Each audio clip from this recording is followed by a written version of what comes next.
tingin mo yung tungkol kay Sarah? Well, siyempre, sa mga survey, siya pa rin yung pinakamataas. Pero siya pa lang naman nag-a-announce eh.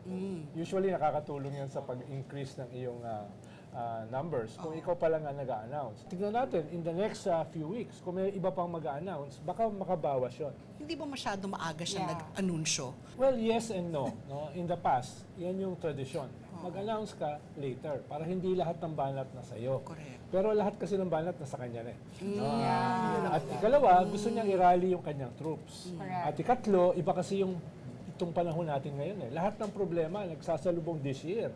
Massive corruption, Iran war, economic crisis, tapos yung impeachment niya. So kailangan niyang palabasin yung narrative na kaya ako ini-impeach dahil ako yung pinakamataas.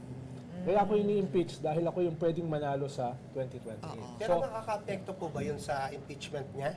Maaari po bang yung mga sa Congress eh hindi bumoto na sa impeachment dahil alam na tatakbo siya? Well, sigurado ko yung numbers ng impeachment last year, hindi yun yung numbers ngayon.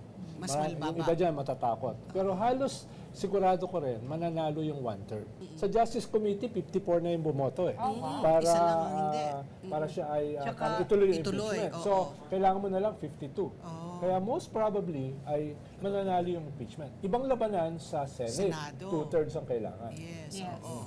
Dahil yung minority leader, tinanggal yung kaibigan natin si Egay Erice. Diba? Teka muna. Oo, kasi minority yun eh. Ibig sabihin, mayroon pa rin impluensya si Congressman Sandro Marcos sa nangyayari even with the minority. Tama ba yun? Of course, of course. Pero ang pinalit sa kanya, si Laila de Lima. Huwag lang natin tignan yung absolute numbers. Mataas siya, pero saan siya nanggaling?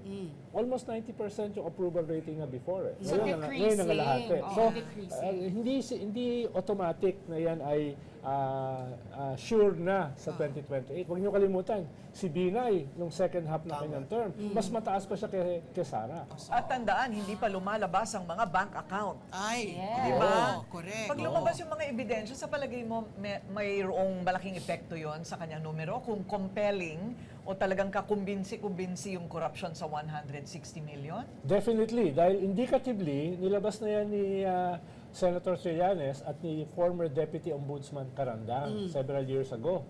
At very compelling yung nilabas nila.